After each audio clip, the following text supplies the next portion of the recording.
Well, good evening, everyone. It's great to see you here in person at Mason Square for this very special candidate forum. I believe, is this the first of such events this season? No, okay, I'm behind, but it's the first one at Mason Square. Yes. So, someone once said, I read that there is no higher calling in terms of a career than public service, which is a chance to make a difference in people's lives and improve the world. And I want to applaud each candidate on this stage for taking the leap and running for office to make a difference. So thank you all for what you're doing. And welcome to Mason Square. If you did a little yoga on the way in, you may have noticed we are making things a little different here. It's fitting to hold events like this and others at this campus. This is a graduate level campus in business law, policy, and government, and conflict resolution, as well as arts management. And you may have, as I said, noticed that we're expanding a bit here. We have this beautiful new building. We've activated the plaza outside. There's something going on all the time, and everyone is welcome to come and enjoy. Just grab a cup of coffee, sit out there, play some games, or read Arlington magazine. So the building next door is called Fuse. It is a public-private partnership. I just wanted to share that with you this evening. And it's going to be the tech sector and George Mason University. We are bringing our College of Engineering and Computer Science here, our Institute for Digital Innovation. It will be a very, very cool setting. And we hope a lot of neat synergy going on between the private tech sector, who occupy some of the building, and our faculty, academics, researchers, and students and staff. So I hope you'll come back again, and maybe we'll be having another candidates night over in Fuse. So I want to give you a quick 60-second look at what it's going to be like. My favorite part is the rooftop terrace. So make sure I can do this. All right. Ta-da. Ta-da.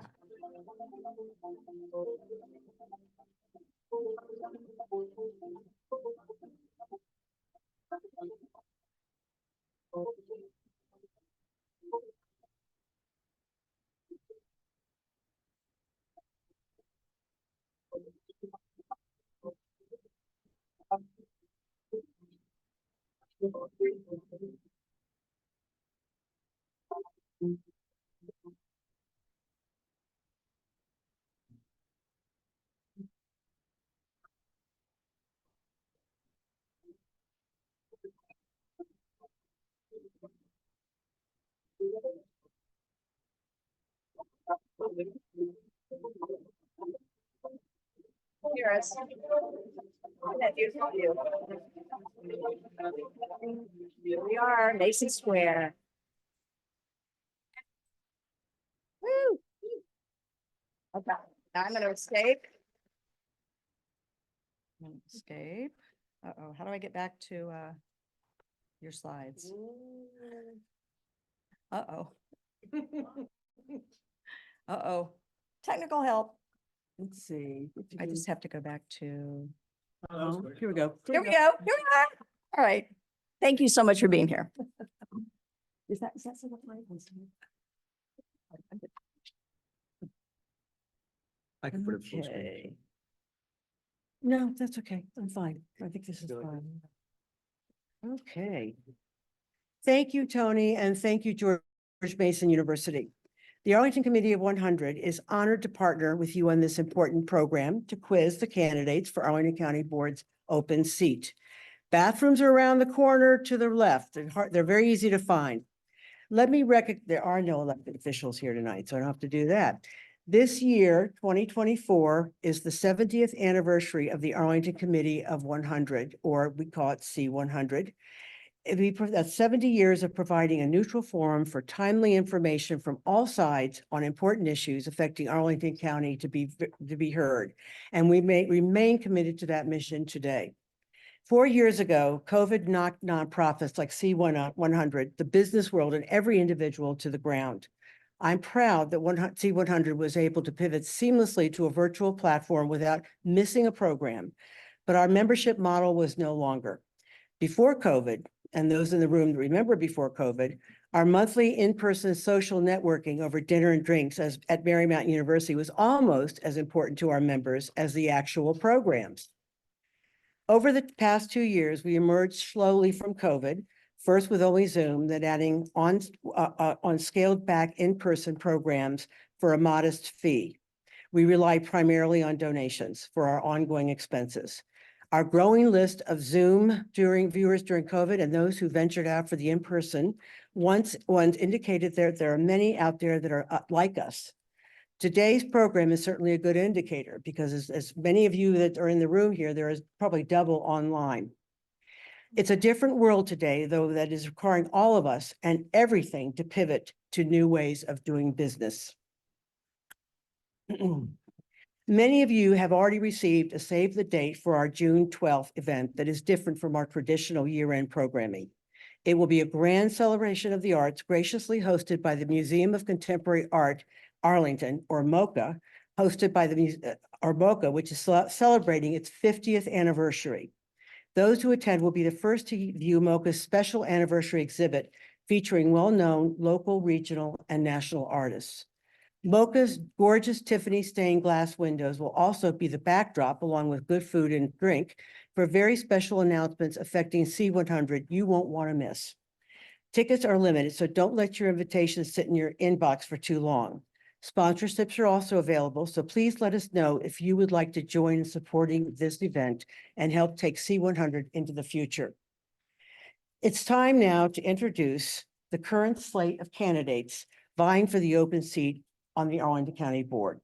In alphabetical order, they are the independent candidate, Audrey Clement, Democratic candidate, James DeVita, Democratic candidate, Julie Farnham, Democratic candidate, Tenley Peterson, Democratic candidate, Natalie Roy, and Democratic candidate, J.D. Spain Sr. We reached out to the local Republican Party who doesn't have a candidate to announce at this time.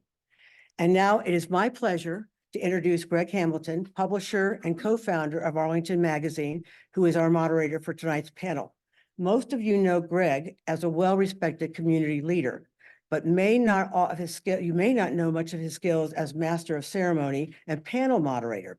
We're honored to have you here, Greg. He will walk through the mechanics for both the speakers and audience participation in the Q&A session. It's all yours, Greg. I'll just leave that up there.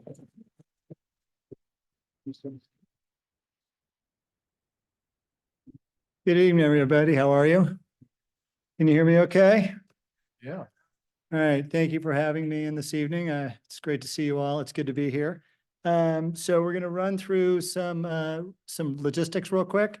First of all, candidates, thank you very much for joining us this evening. As we've discussed, you will each have 2 minutes for your opening remarks and 1 minute for your closing remarks. The order was done by draw, and the closing statements will be in the reverse. Questions will be posed by our live audience, and we've collected questions from our viewers at home. Audience members, please ask your questions in the form of a question. And also, we ask that you focus your questions on local issues and that you avoid asking questions about national or global issues in politics. We will not recognize or address those questions. This is a local discussion. The candidates will have 60 seconds to answer a question, and all candidates will have the opportunity to respond to every question if they choose. Committee Chair Jeannie Broyhill is the timekeeper right up front. Oh, we've changed it up on me. Okay, well, good thing I'm quick on my feet. I'm sorry, what is his name? Richard, thank you. Richard will hold up a sign when you have 30 seconds left, and then he will hold up a sign that says stop, which means stop. We ask that you stick to your allotted time out of fairness to everybody. As the candidates wrap up their opening statements, we would like for the audience to queue up to the microphones. There are 2 on either side, and pose your questions. Please note that this event is being recorded. And with that, we are starting off with an opening statement from J.D. Spain. The floor is yours. Thank you. Well, good evening, everyone in attendance. It is a pleasure to be with you one more time. My name is Julius D. J.D. Spain Sr. I am the Democratic candidate for Arlington County Board. I'm honored to have this opportunity to introduce myself to you. I'm a dedicated, deliberate, decisive Democrat, and I'm a former veteran of the United States Marine Corps of 26 years. I have a track record where I served on Capitol Hill on a diplomatic assignment to NATO as an Arlington County appointed commissioner, a member of 2 county working groups, and a civil rights leader. I possess a unique skill set that I believe makes me the best candidate for Arlington County Board. I am an inclusive community leader, and I want to focus on promoting a strong public education system, getting our economic security and innovative outlook under control, civil rights and liberties, protect those, environmental sustainability, for public health and safety, and I believe in investing in people and supporting our schools first and foremost and our youth, because that is our future. Our teachers are critically important to me, and I also believe that we need to have a strong tax base here for attainable housing. I am a proven Democrat. I know how to get things done, and I share progressive values. I'm committed to listening, unifying, and collaborating with all stakeholders, not just certain groups of individuals. As I look out in the room today, I'm thinking right now about the 46% of Arlington that are minorities, and many aren't here today, and that troubles me. So with that being said, you need to bring someone to the table who is definitely an inclusive leader, because in Arlington, we need to bring everyone together. Our community, my friends, is at a very pivotal point. In history, on the backside, on the early side of a presidential election, Arlington is not immune from all the societal ills. You need a leader who's going to stand up, who's going to work in peace and harmony, and who's going to be innovative in outlook and push Arlington to the future. I'm that candidate. Thank you.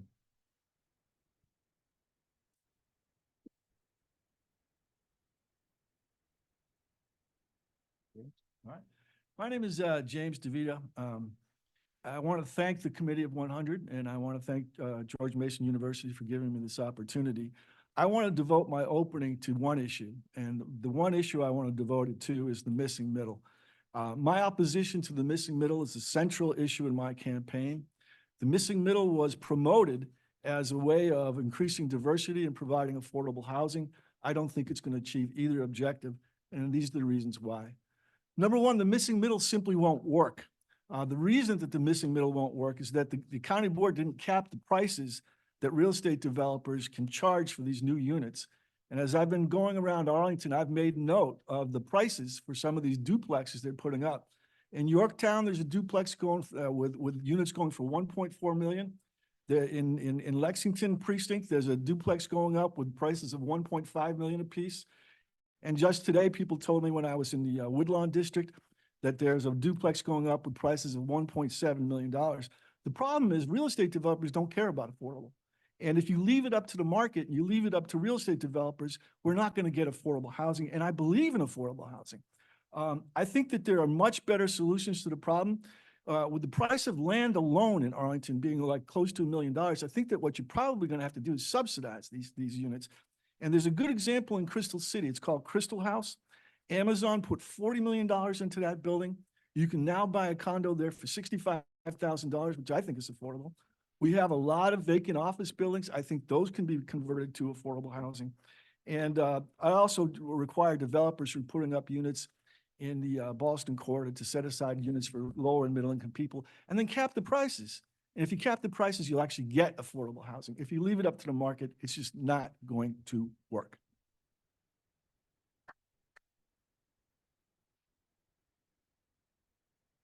Good evening, everybody. I am Natalie Roy, and I'm excited to be running for a seat on the Arlington County Board.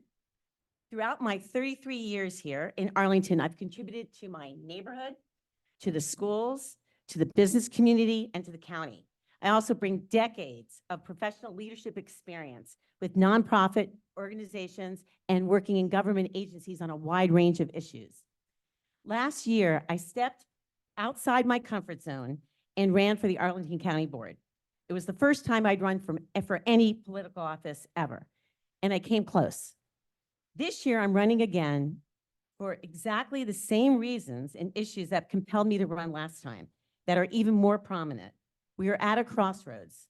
The county board is jamming development-driven density without guardrails throughout Arlington. and marketing it as social justice to paint opponents in a bad light. The county board seems more focused on catering to developers and bringing in new residents than on the people who already live in Arlington.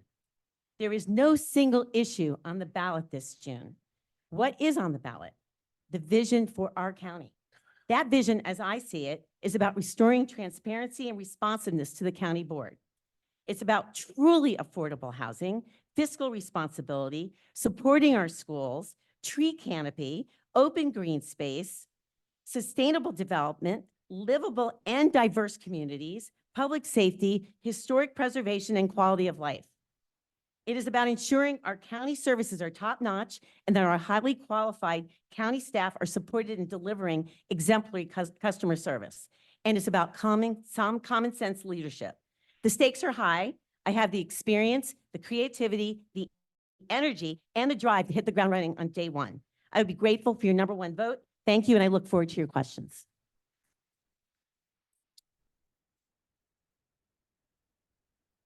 I'm going to stand so you can see me a little bit better. So my name is Julie Farnham. I have 2 young daughters. Their names are Natalia and Lena. They are in 4th grade and 3rd grade. They go to Oak Ridge Elementary School. And they're really the reason why I'm running for office. I'm doing it for them and for all the children who have a stake in our community's future.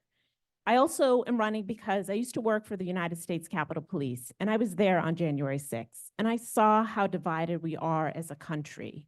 And in a lot of ways, Arlington is divided too. We're coming off this bruising, missing middle debate, and there was a balance that could have been achieved there.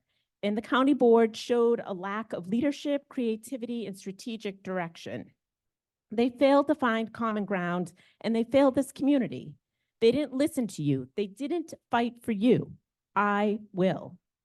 More than that, I offer solutions. I'm not a one-note song. I own a small business doing investigative intelligence. But before that, I worked for the federal government for nearly 20 years, including in senior executive positions. I've managed multi-million-dollar budgets. I've managed hundreds of people, and I've written policies. My expertise is keeping the community safe. No one else up here has that experience. So I'll just conclude by saying that my business does not present a conflict of interest, and I would happily recuse myself if a vote came up on the county board that dealt with my line of work. I have honesty and integrity, and that's needed for this job. I'm also not beholden to developers and those who represent them. We cannot afford, literally and figuratively, to elect another establishment candidate or another person who could profit off the decisions they make on the county board. I'm the best qualified. Again, my name is Julie Farnham, and I humbly ask you that you rank Farnham first this primary. Thank you.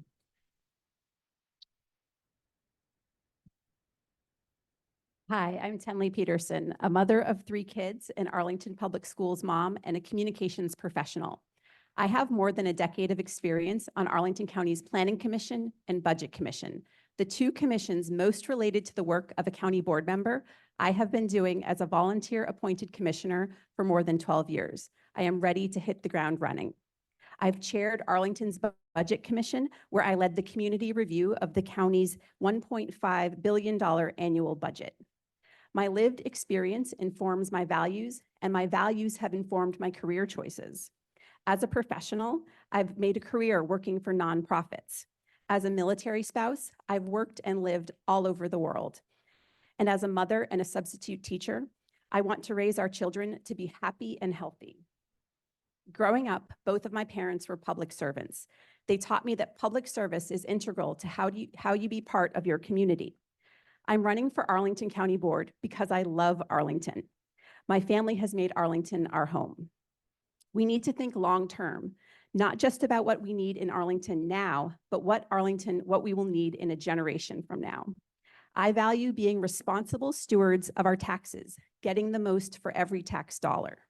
I value public education because nothing is more important to our county's future than our children. And I value smart growth. It's a principle that's a bedrock of our community. Our children are counting on us to make responsible decisions today. Arlington has done a lot of great things, and there's still more work that we can do. I hope that I can earn your #1 vote for the Democratic primary tonight. Thank you so much.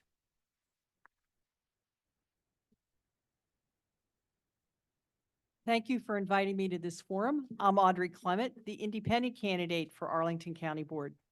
As a 20-year Westover resident, longtime civic activist, and past member of the Transportation Commission, I'm running for county board because it has pushed harmful policies, including excessive taxation and missing middle upzoning. Earlier this year, the county manager reported, quote, "This budget is balanced, relying on anticipated revenues at the current tax rate," end quote. So why has County Board adopted a tax rate hike that will increase the average tax and fee burden by $541 or 5.1%, which is about double the average 10-year rate of inflation? The budget doesn't estimate the number of longtime residents who will be driven out of the county due to escalating taxes, nor does it explain why it's okay to put some residents out of their homes in order to provide housing for others. I also oppose the so-called missing middle ordinance that the county rammed through in 2023, despite major impacts and the fact that it will provide no affordable housing. Some Democratic Party candidates say they oppose missing middle, but once elected, they will surely be forced to go along with the program. The only way to stop the unaccountable Democratic Party machine is to stop re-electing it. Vote Clement for County Board on November 5th. If elected, I pledge to seek immediate tax relief for residents and businesses. Convene a task force of community stakeholders to study reasonable alternatives to missing middle. If you share my agenda, then volunteer or donate to my campaign at audreyclement.com. Help make the Arlington Way more than an empty phrase. Thank you.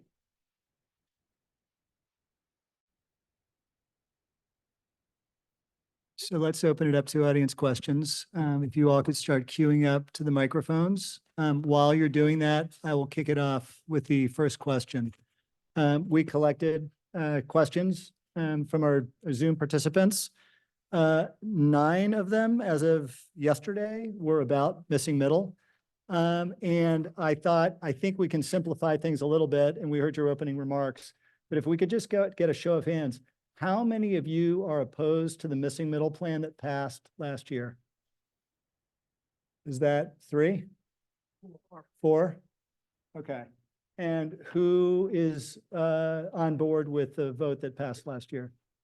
Okay, 2. Okay. So I thought that would just sort of help frame our audience questions. And ma'am, may I turn it over to you? Yes, Please state, oh, thank you.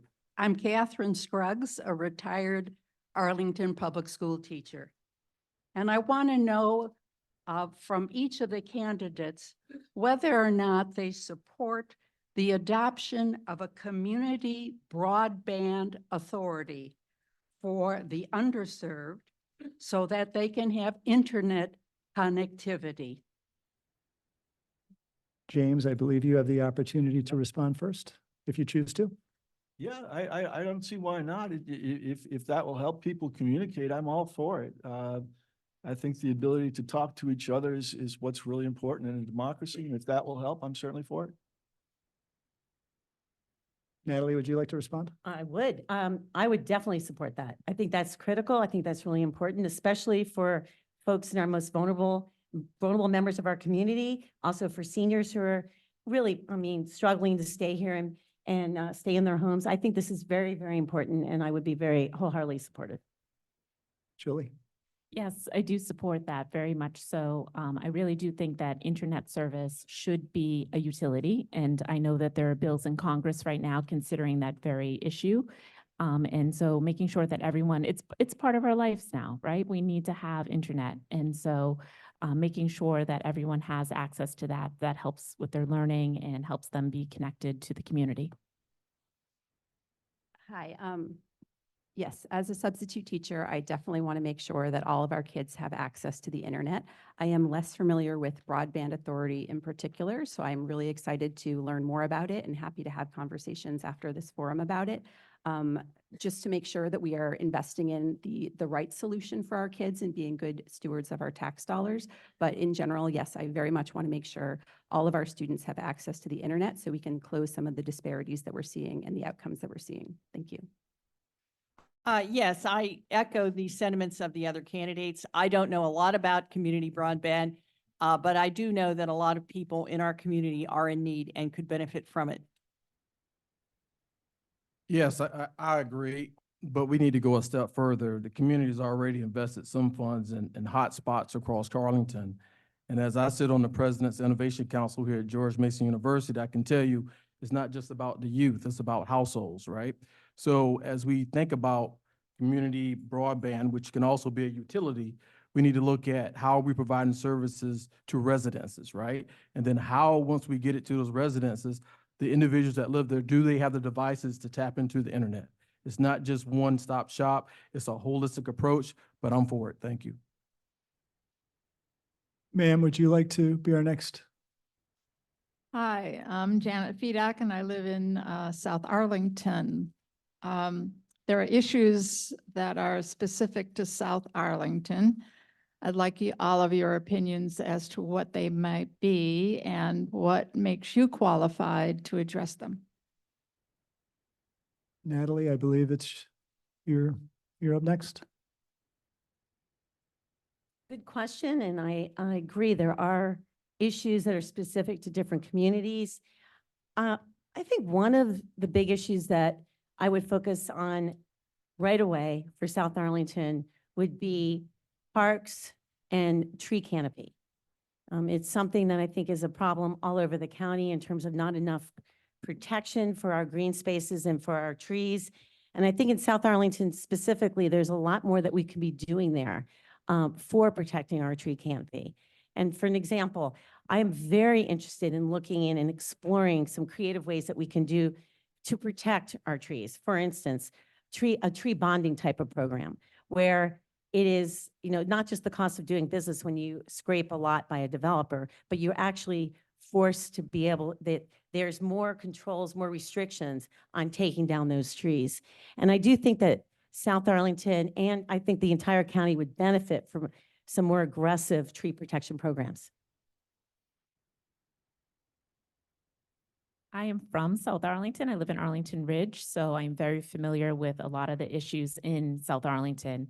One being safety. There's carjackings were up 300%, and most of those happen in the 22202 zip code. Car thefts are down everywhere except for the 02 zip code. And there's other safety issues as well. I only have a minute to talk about them, so. The other issue is the schools. Oak Ridge is overcrowded. I know it's better than it was, but my daughter's in a trailer. She's in 3rd grade and she goes to school in a trailer. And that's not, that's something temporary, but those trailers have been there for a very long time. And then the other issue is looking at how we're developing. I know that the county lost their lawsuit or their appeal today with River House. And so that's what we need to look at. We need to make sure we're being smart in how we grow and develop. Thank you. So I think there's definitely a lot of conversations to be had about the difference between North Arlington and South Arlington and the investments that are made in the community. Affordable housing has long been a concern in making sure we're being very intentional about preserving committed affordable housing. We have a really exciting project that we're working on right now in the Planning Commission with the Barcroft committed affordable housing projects and making sure we are preserving those committed affordable housing while also looking at ways to add some additional market rate funding. And by doing a public-private partnership, we've been able to make that work out. And we're moving that forward on the Planning Commission with a lot of very intentional community engagement. I also agree that tree canopy and biophilia and nature in South Arlington isn't as strong as it is in North Arlington. And so we need to, as a community, be very intentional about making sure we are bringing nature into South Arlington, protecting our tree canopy, planting more trees in nature so that we can address the heat island impact. Thank you. Well, I'm glad that Tenley mentioned the Barcroft situation. A lot of people are unaware that at the time the Barcroft complex was purchased, it was assessed at $138 million. It was purchased for about $425 million. So the original owners of that property realized a huge capital gain from the sale of that property. As a result, the county, which facilitated the purchase with a $150 million loan, is faced with huge debt service every year that will consume all of the Columbia Pike Tax Increment Financing Fund. So that means that other properties along the pike cannot be redeveloped in any realistic timeframe. So that is a major issue for South Arlington that most people are totally unaware of. Another issue that was mentioned, sorry. 60 seconds is not a long time to talk about this. I live in Penrose, have been there 15 years. The question was, what are the issues in South Arlington? I can tell you, Columbia Pike and our businesses. We are, as Alfonso Lopez, the delegate who has endorsed me, has said many times over, 22204 is the world and the zip code. And in that part of Arlington, I will tell you, we're losing businesses left and right. So I want to work with Arlington Economic Development, Columbia Pike Partnership, with our chamber, and I want to invest and get businesses thriving on Columbia Pike, along with setting some timelines on these projects so we won't have Columbia Pike torn up for almost 2 years like it is right now. It's a headache to get from Pentagon to Seven Corners. So I appreciate that. I have received, the #1 endorsement from the Sierra Club. So all of what you heard about the tree canopy and protecting tree canopy, whether you're in Ashton Heights, Lion Park, I believe wholeheartedly we need to do that. We have houses being torn down left and right in my neighborhood. No trees are going up. Mature trees are being taken down. We got to do better. That's what I would do. Thank you. I want to thank you for asking the question. I live in South Arlington, and I think South Arlington has been ignored for far too long. I don't see any reason in the world why Columbia Pike can't be like the Ballston Corridor. I don't see why we can't have a metro. I think the #1 issue is development. We got to develop new businesses on the pike. We have to develop new businesses and new buildings, but I think that we need to do so in an environmentally friendly way.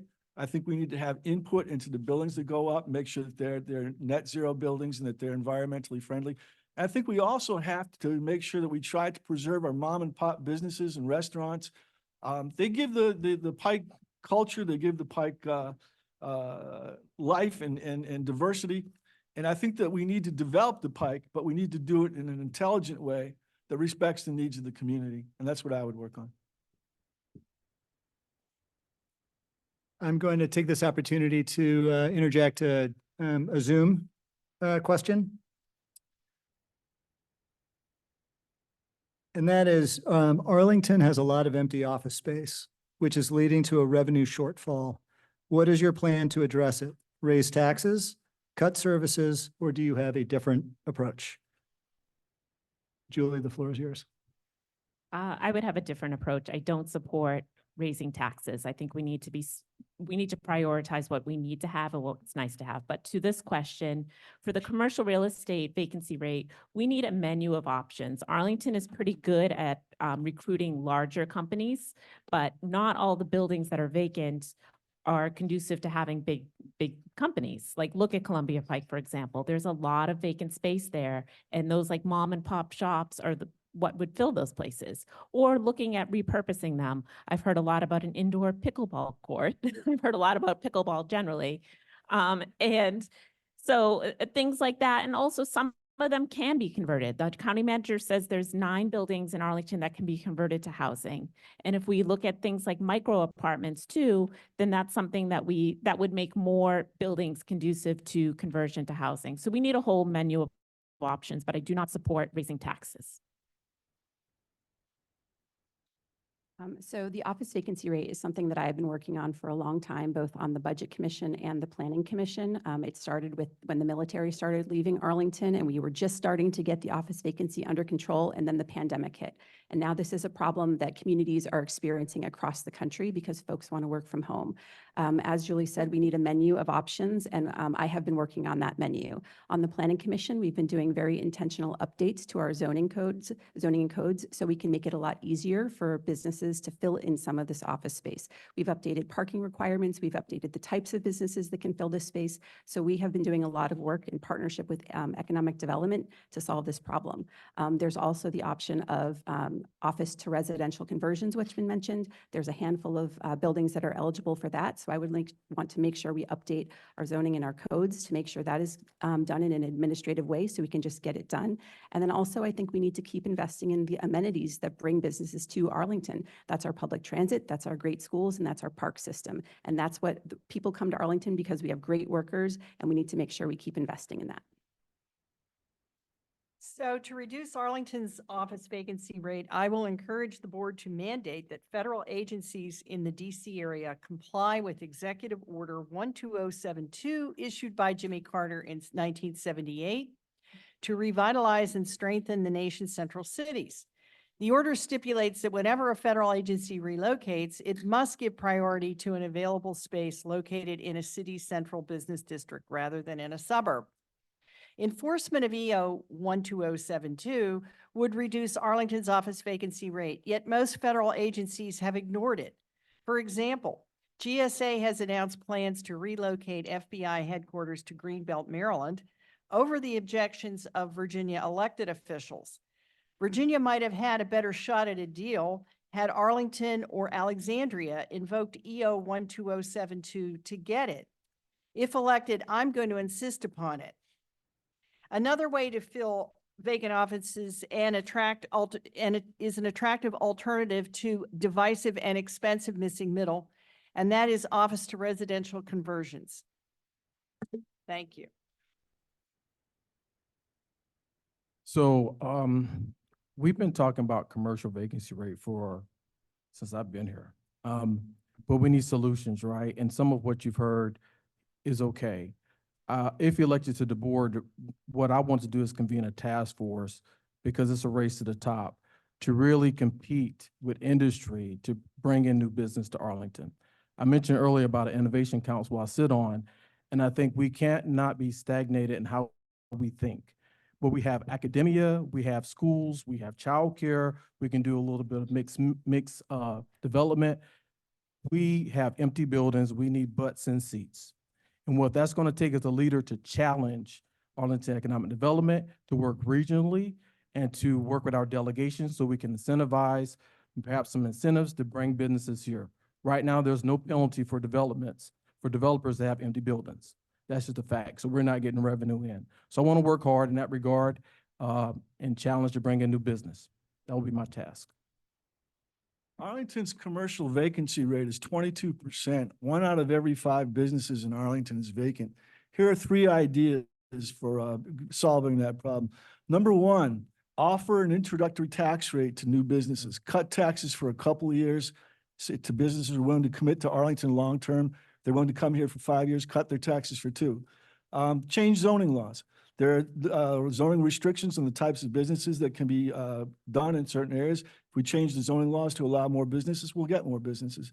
And the third is, it would also solve the missing middle problem in some way, is to allow vacant offices to be converted to affordable housing.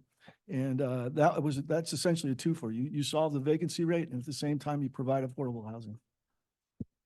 So the first thing I would do is convene a high-level task force of competent experts from around the county, because I do feel this is one of the most critical issues that we're going to be facing on the fiscal level in terms of fiscal responsibility. This is why, our taxes all just went up, most of us, for our property rate tax increase. We need to really focus on this. And one of the things I would do with this task force is, number 1, really look and explore what is possible to repurpose. What buildings are out there that we can repurpose for affordable housing, for other purposes? And we talked about, there's a lot of things that have been mentioned here in terms of recreational purposes, agricultural purposes. There's so many things. One big need is for civic institutions. There's a lot of things that are out there that need space. One of the big roles as a county board member is to be an advocate and to also be a convener, to work with our private sector on private sector, private-public partnerships. So for an example, the Black Heritage Museum of Arlington has a need and to be in a permanent space. We should be working and doing everything we can to make sure that gem has a permanent space. Sir, you've been very patient. No. Thank you. Thank you, Committee of 100. You're a real treasure for this community. Thank you, GMU, for what you're doing for us. And thank you all the candidates for running. I'm having a hard time ranking you because you're capable and you're dedicated, and thank you so much for running. Michael Beer, Maywood, I'm going to ask you about the Civic Federation's government election reform proposed changes, specifically with regards to Arlington hitting above its weight, both in the DMV and statewide. We've proposed raising the number of seats to 7 on the school and the county board for that purpose, so you can serve on these committees better, and to lengthen the county chair and school board chairs' term length so that they can be more effective.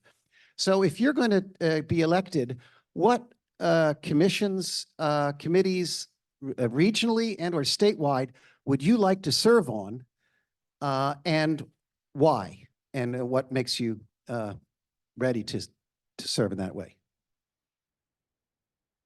Tenley, I believe it's your turn. Thank you. Well, I believe really strongly in our regional transportation system, and so I would want to serve on an organization that would be intentionally working to expand public transit, to invest in our metro, to invest in our regional bus system, and to make sure we are, as a community, even looking at our bike networks and how we can make sure our bike trails are supportive of bringing people from outside of Arlington, kind of through Arlington into DC, into their places of work in Arlington or DC.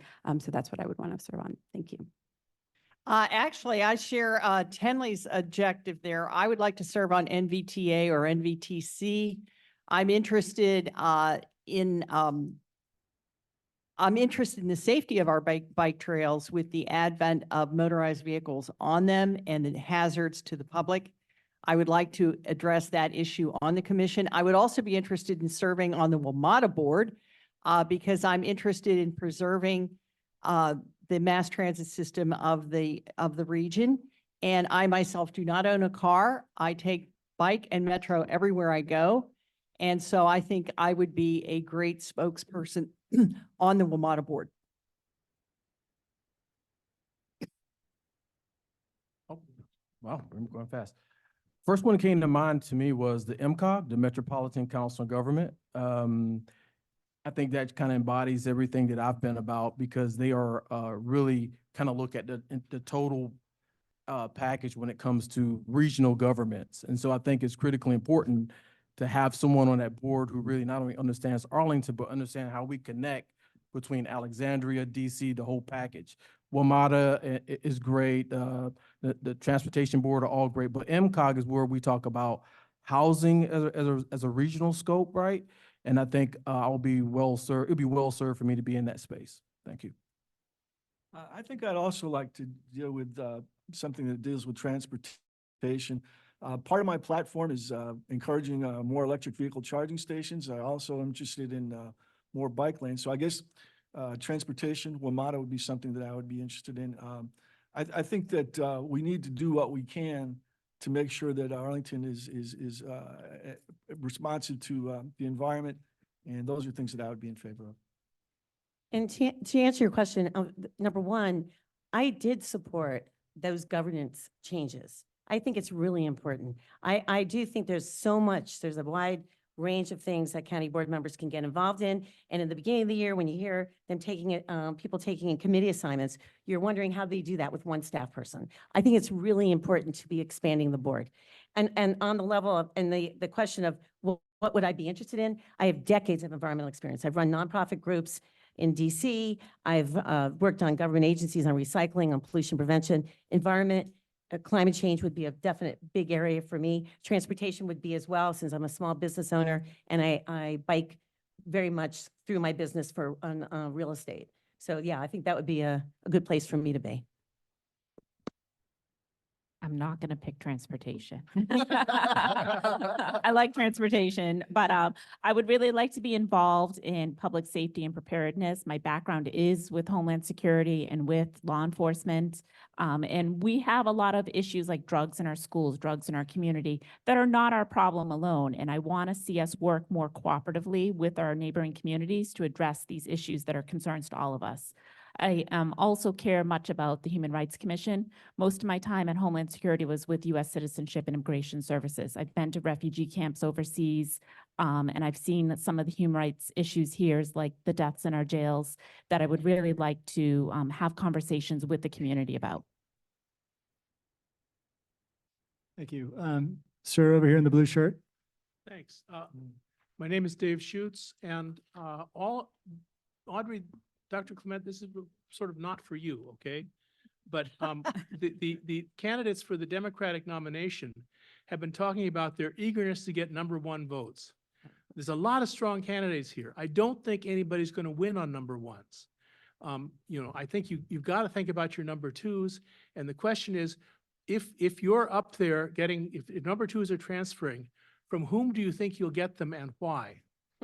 Oh, that's a good one. That's a good Wow. one. So, That's an unfair. so ironically, it's Audrey's turn to Yeah, respond. well, I certainly would like to take a crack at it. There's ranked choice voting in the general too.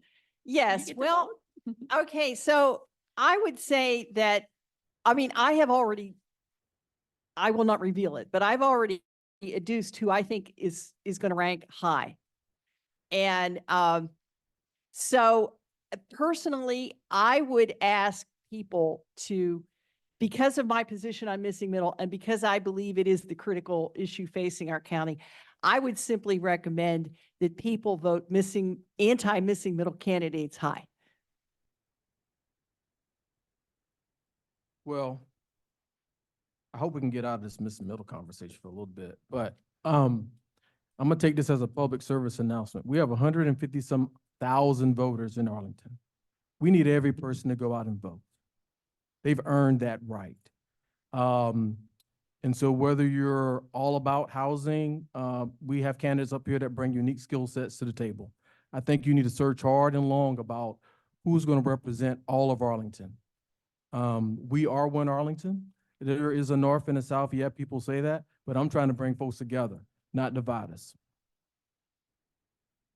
I think the question as phrased is who do you think you're going to get the most #2 votes from? And I just do not want to answer that question. I got to be perfectly honest with you. I've talked with other people who are running here. I told them I'm not going to run anybody down.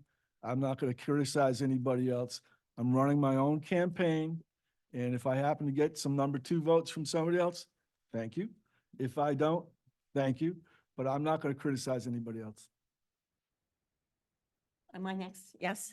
And so as somebody who experienced something like this last year, where I came in second in #1 votes and then fell to #3 because I didn't have enough #2s. So I definitely understand the question. But I also think what I just heard from my co-candidate, my candidate here, is that we are all running positive campaigns.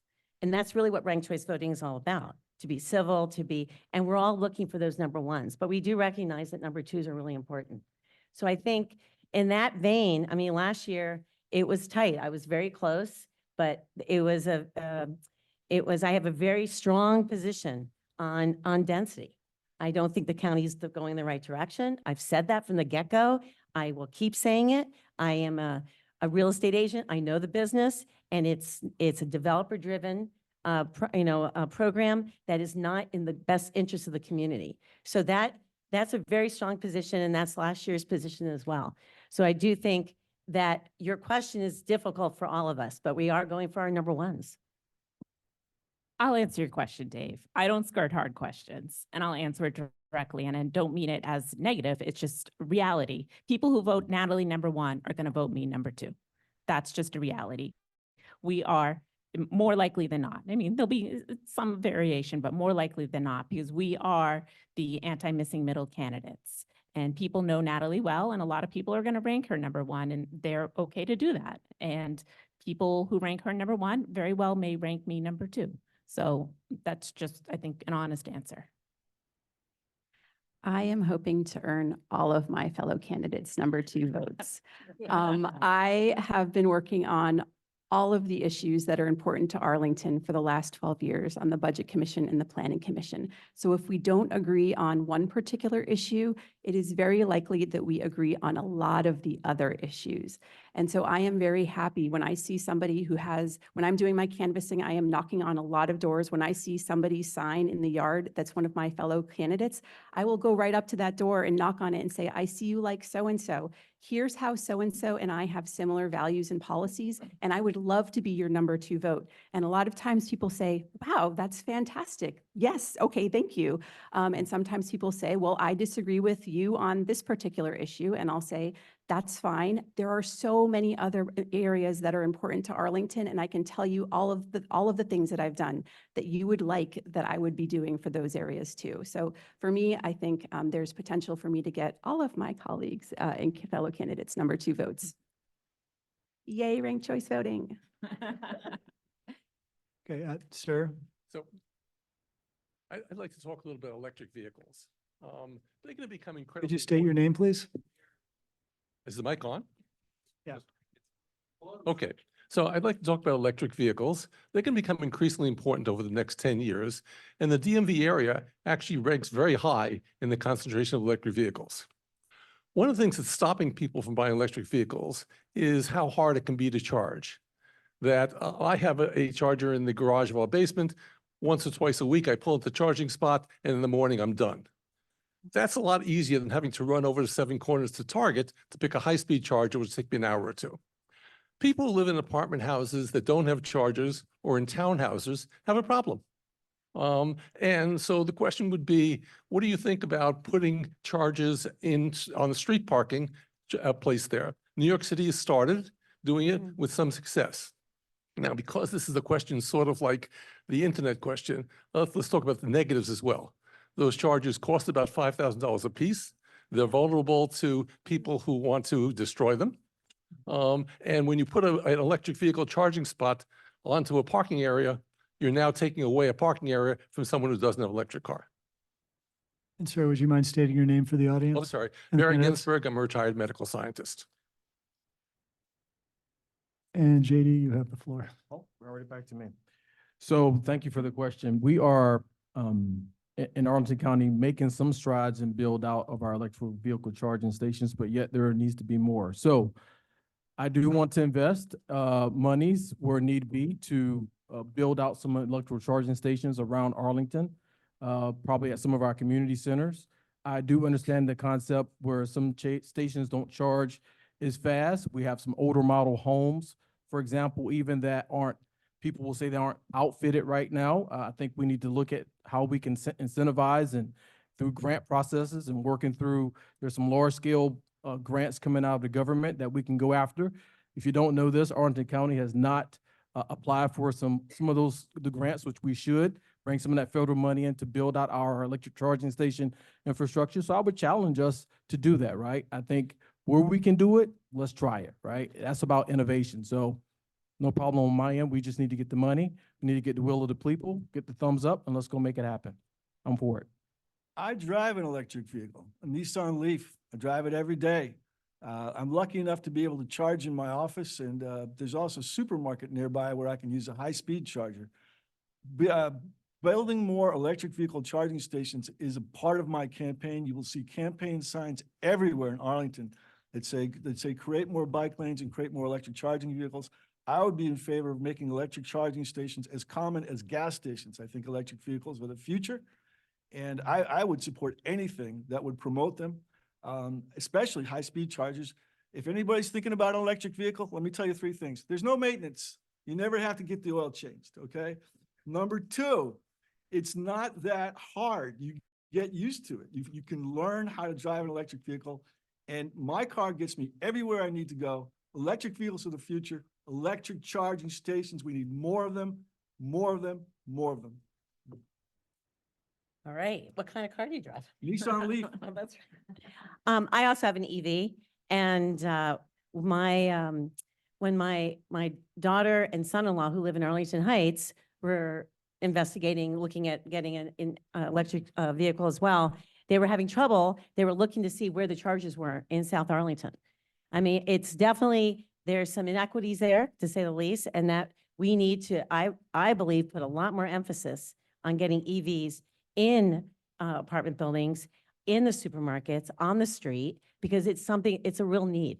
And I have found that that across the board, it's been difficult sometimes when you aren't charging at home to find something. So I think also the other thing that the county board can also do is, as I said earlier, county board, a member is an advocate, is a convener. It reaches out, a person reaches out to the private sector. I think it's important to look at private sector folks who are putting in these EVs to make sure that we have enough here. So I got a car a couple years ago and I did not get an electric car because I did not have the infrastructure in my home. It was too expensive to put it in and I could not be bothered to try to find a charging station. And that's, that's the truth. And so I do agree that we really do need to invest in this infrastructure. A lot of apartment buildings in Arlington do have charging stations, but they're only available to the people who live in those buildings. So I think one solution to offset some of the costs is working with those apartments and finding ways where the general public can use those facilities until we can start building more and having more options for people with electric vehicles, because they are the future and they're good for the environment and we should have more of them. So let's make it possible. I really value working on sustainable solutions. It's really important to our children that we are leaving them with a better community and a better planet than it's looking like we're going to at this point. I have been working on some of these EV charging issues for a while as a planning commissioner. When we are looking at site redevelopments, we incentivize developers to put in EV charging stations, but right now we're not asking them to do enough. So we need to strengthen our green building incentive program to have higher requirements for EV charging stations, as well as EV ready parking. So that's saying like, we're going to do some of the work now so that parking can be put in the future, because developers will say, well, it's too expensive right now. It'll drive up the price of the rent. We don't want to do that, but we want to say, look, if you make the investments now, then when demand keeps increasing in the future, you'll be ready to go. And that's a better option for all of us. We also need to look at retrofitting some of our older buildings. In my building, we do not have really good options for an EV parking. I tried to buy an electric vehicle during the pandemic and couldn't because my building wasn't available. So we need to work as a community to make resources available to older buildings. Well, one of the standards implemented in the Green Buildings Incentive Policy that Tinley just mentioned is 4% EV charging stations and 15% EV ready spaces in site plan projects. So that's the requirement in the county right now. If elected, I will up the ante to 10% EV charging stations and 25% EV ready spaces in site plan projects. I think that that is actually a very modest requirement, and it will not cost the county any money. And as a fiscal conservative, I am leery of asking the county to invest in EV charging stations. So if we can get site plans to do it, that would be so much better. But I'm also interested in EV parking, which would require county investment. I believe that some investments, new investments, are good and wise, and that's one of them. We have time for one more question. Jean, do you agree? Okay. And we were most recently, I've lost track of where we were. I think we come back over here. No. Back over here. Sorry, sir. Hi, Bill Fogarty here. Interesting to end it up because you started with asking who's for or against missing middle, which is a broad question, very complicated. So let me make it simple because it can be a broad issue. Would you be willing to make the simple zoning amendment to amend the R10 district to allow for duplexes by right? Seems like a very easy push for a little added density. So I'm just interested in your answers to that question. Thank you. I oppose the missing middle. I think there are several problems with the missing middle. It was touted as something that would create affordable housing. And if you really look at the prices that are being charged, it's not going to create affordable housing. I think that what it is basically is a boondoggle for real estate developers. They're going to be able to put up condos, whether or not it creates affordable housing. I think the other problem that you're looking at with the missing middle is just density. If you keep adding people to the county, I think the problem that you're going to end up with, especially for like a 6-unit condo, every time you do it, 6 more people, 6 more cars, 6 more kids going to the public schools. And it's like trying to pour a pitcher of water into a glass that's already full. I just don't think that our streets have the capacity to absorb all this. And I start from the proposition that density in and of itself should not be a goal, that mindless density is just not what we should be striving for. Density is a choice. You can choose to have single family neighborhoods with trees, places where you can walk around, or you can turn Arlington into a city. I like suburbs. I grew up in the suburbs. I think we ought to save the suburbs. Is it mine? Yes. Your question is actually about tweaking missing middle, or from what I can gather. You're looking at. No, I understand that. And I guess I would come back to you and say, I want something comprehensive. I did not support the whole effort. And I actually agree on the density for density's sake.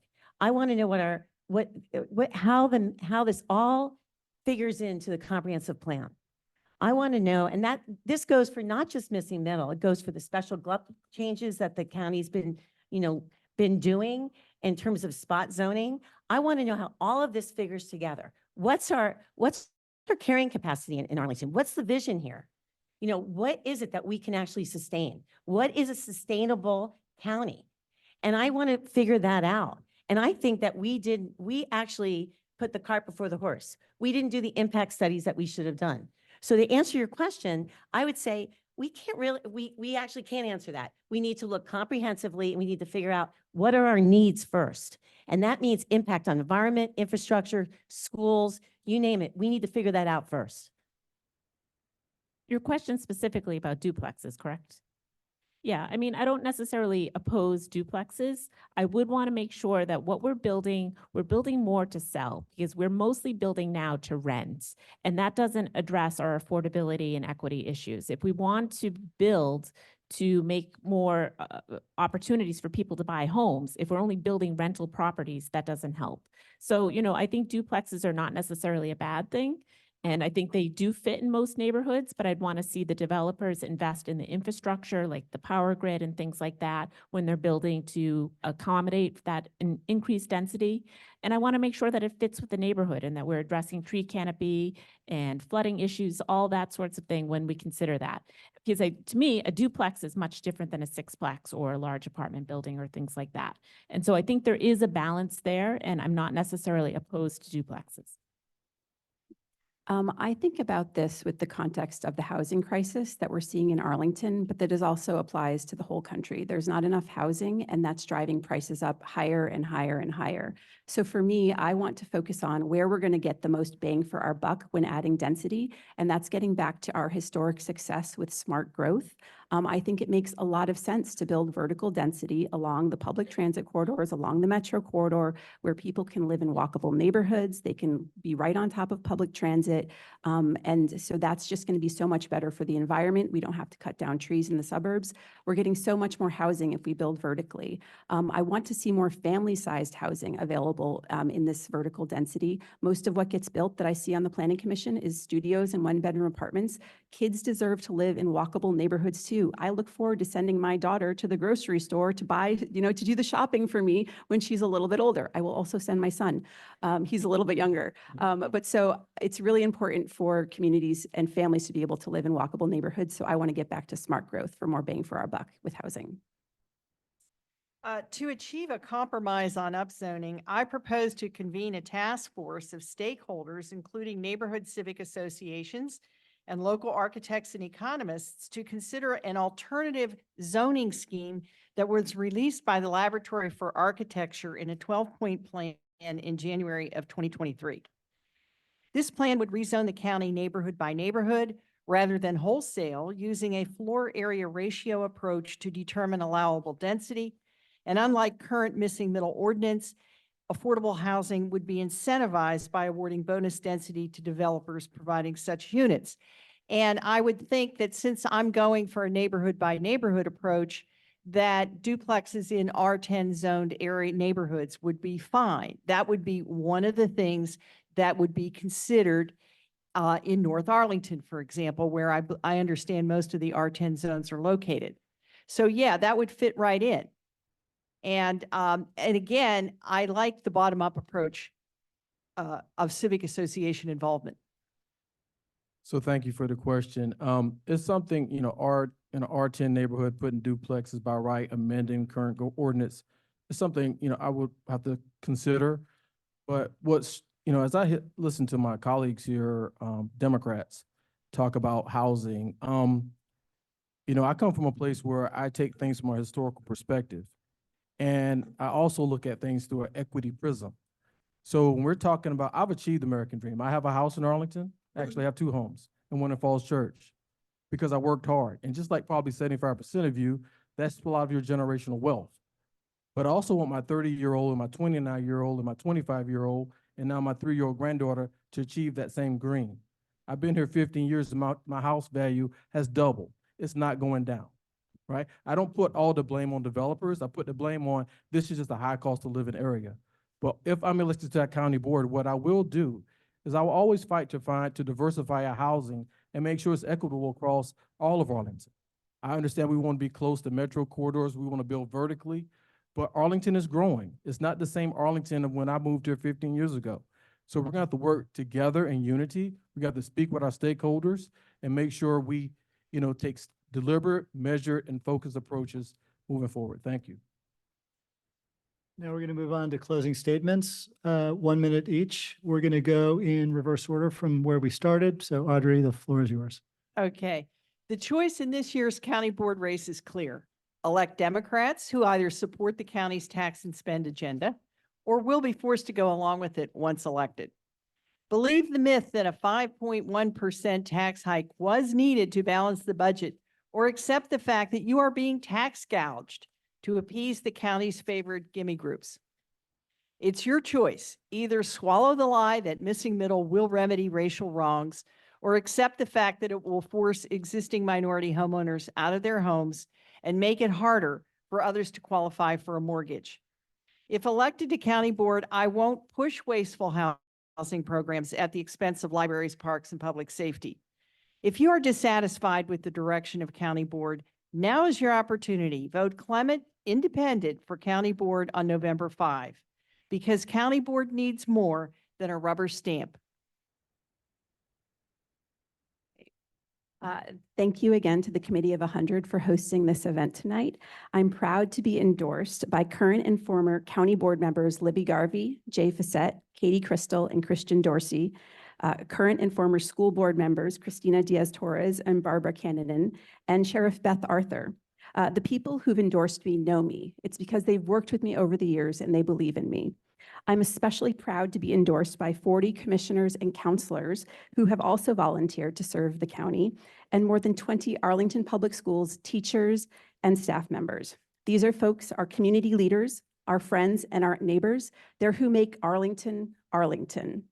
I really want this job, and I'd appreciate your #1 vote. And like I said earlier, if I'm not your #1, I'm very happy to be your #2. Thank you. So at the start of this campaign, someone asked one of my staffers why he was working with me because he said I was quote unquote a joke. Aside from being super sexist, I laughed at this when I heard it because this joke has published 2 books, including a bestseller. I worked my way up through the ranks in the federal government all the way to the top to be a senior executive. I've worked on some of the highest profile cases this country has seen in the past 10 years, January 6th, Boston Marathon bombing, San Bernardino terrorist attack. And I've started and I'm growing my own business. I've given testimony to Congress and I'm raising 2 wonderful daughters. I volunteer, I'm very involved in the community. I have a loving and supportive partner who's an Army veteran and who has fought in Iraq. I'm tough, I'm smart, I'm decisive, and I have a steely resolve to get things done. As I said before, no one up here is as qualified as I am, and I would be honored to serve you. So thank you, and please rank Farnham first. Thank you all for being here tonight. I want to thank the organizers of this forum. We are all fortunate to have such an engaged and active community. I want to thank my fellow candidates. I think we have maybe 7 more forums to go. So it's all fun. And I think it's a great way to share information and get the word out about what you stand for. In closing, I believe the county board needs a voice like mine, advocating for transparency and responsiveness. I'm not afraid to tell it like it is and ask the tough questions. I'm very proud that I've been endorsed by former county board chair Walter Tejada, county board member Chris Zimmerman, former county board member John Weistat, and 2 school board members, Abby Raphael, former school board members Abby Raphael and James Lander, among other folks who've endorsed me. I am committed to common sense leadership, and I'm committed to transit-oriented development and to more robust public engagement. I hope to earn your number one. For more information, you can go to natalieforarlington.com. Thank you all very, very much for your time. In my closing here, I'd like to just address a couple of issues that I didn't have time to discuss in my opening. The first is schools. At this point in time, I think we need to decrease class sizes. I'd also like to get our school children out of trailers. This is one of the richest counties in the world. I just cannot understand why we have children in trailers. I think we need to spend more money on education. We need to devote more time to students. There is nothing more important than educating our children. We'd also need to fill vacancies in the police department and the sheriff's department. We have to take these measures for public safety. Both of these departments are understaffed at this point in time. In closing, I haven't sought any endorsements. I don't care about endorsements. The only endorsement I want is yours. I am running for the Arlington County Board. My name is James DeVita, rank DeVita #1. Thank you. Our community is at a pivotal point in history. And I will say that fear mongering and rhetoric and divisive tactics are not going to get us anywhere. I want to invest in people. I want to challenge us to be innovative. And I'll let you go to my website to see the long list of endorsements that I've received. But that only talks to my character. I'm the only person sitting on this stage who has been endorsed by the Education Association. That should say something. I've been endorsed by members, legislators, but like I say, it's all on my website. What I think we need here in Arlington is an innovative leader, not a person that's going to get bogged down in 1 and 2 issue tactics. You have to take the whole of community approach. You need someone who's a proven leader, one who's served this country like I have. I've worn the cloth for this nation, and now I want to serve you. I've been invested in this community for 15 years. I have tangible outcomes that we can talk about. So I would encourage you to vote for me, J.D. Spain Sr., #1 on ranked choice voting now or before June 18th. Thank you very much. Let's give our panelists a round of applause.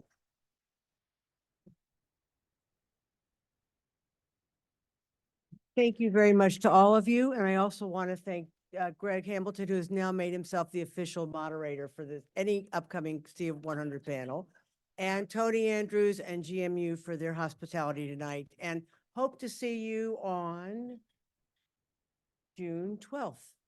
Thank you and have a good evening.